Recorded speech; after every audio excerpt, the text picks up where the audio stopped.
আসসালামু আলাইকুম সুপ্রিয় দর্শক, সকলে কেমন আছেন? আলহামদুলিল্লাহ, আমিও ভালো আছি। প্রতিদিনের মতো আসমা সিম্পল ব্লগ থেকে হাজির হয়ে গেলাম একদম সিম্পল রান্না নিয়ে। এই গরমে কোনো কিছু খেতে ভালো লাগে না, খেতে ইচ্ছেও করে না। অনেক কিছু রান্না করেও দেখা যায় থেকে যায় সব কিছুই। তাই আজকের একদম সহজ রেসিপি নিয়ে চলে আসলাম। আজকে আমি করল্লা ভাজি করেছি চিংড়ি মাছ দিয়ে, আর কাঁকরোল চিংড়ি মাছ দিয়ে মানে একদম ভাজা ভাজা করেছি। রান্না বললে মানে কোনো ঝোল রাখবো না, মাখা মাখা। প্রথমে কড়াইটা চুলায় দিয়ে তারপরে তেল দিয়েছি। তেল গরম হয়ে যাওয়ার পর তার ভিতরে আমি চিংড়ি মাছ দিয়ে দিচ্ছি। দেখুন, দুটো কড়াই দিয়ে আমি কিন্তু একসাথেই সব কিছু দিয়ে দিচ্ছি। এরপরে চিংড়ি মাছ দেওয়ার পরে করল্লার ভিতরে আমি আস্ত রসুন দিয়েছি, মানে গোটা রসুন আর পেঁয়াজ। আর ওইদিকে আমি কুচানো রসুন দিয়েছি এবং কুচানো পেঁয়াজ দিয়েছি কাঁকরোল ভাজির ভিতরে। একটু লাল লাল করে ভেজে নিব। লাল লাল করে ভেজে নিয়ে তারপরে আমি তার ভিতরে আমি কাঁকরোল দিয়ে দিলাম।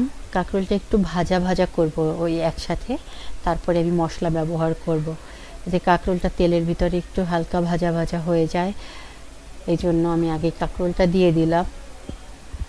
আর এদিকে আমি পেঁয়াজটাও কিন্তু আমি খুব একটু বড় বড়ই রেখেছি আজকের, মানে একদম কুচানো পেঁয়াজ দিইনি, একদম কুচি কুচি করিনি। সামান্য একটু হলুদ দিলাম।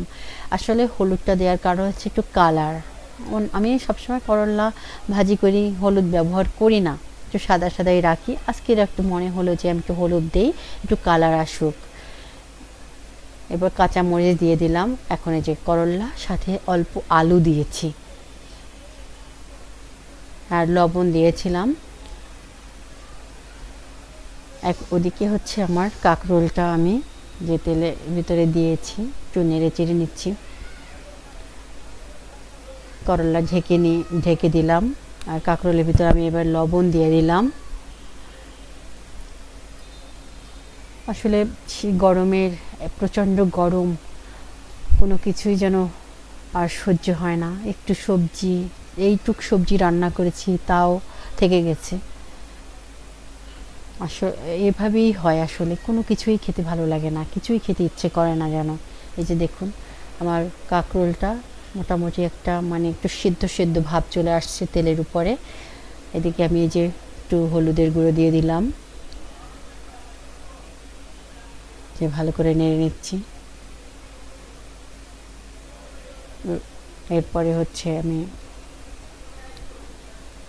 যেহেতু কাঁচামরিচ ব্যবহার করেছিলাম, সামান্য হলুদের গুঁড়ার সাথে সামান্য একটু মরিচের গুঁড়া দিয়েছিলাম, আর পরিমাণ মতো পানি দিয়েছি। আমার কাঁকরোল প্রায় হয়ে গেছে। আর ধনিয়া পাতা দিয়ে দিলাম। এই যে কাঁকরোল আমার হয়ে গেছে। আর দিকে করল্লা ভাজিটা যেহেতু অল্প আছে, আমি করল্লা ভাজি করছি, যে সিদ্ধ হয় আর একদম যেন ভেঙে না যায় করল্লাগুলো।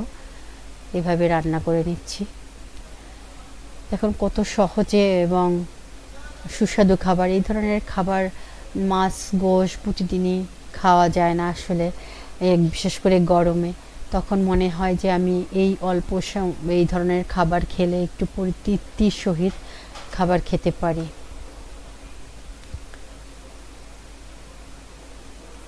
যে আমার করল্লাটাও অলমোস্ট হয়ে গেছে। আর ওদিকে আমার কাঁকরোলটারও ঝোলটা টেনে গেছে, যেহেতু আমি মাখা মাখা রাখবো, একদম ঝোল টেনে গিয়েছে, ঝোল রাখবো না।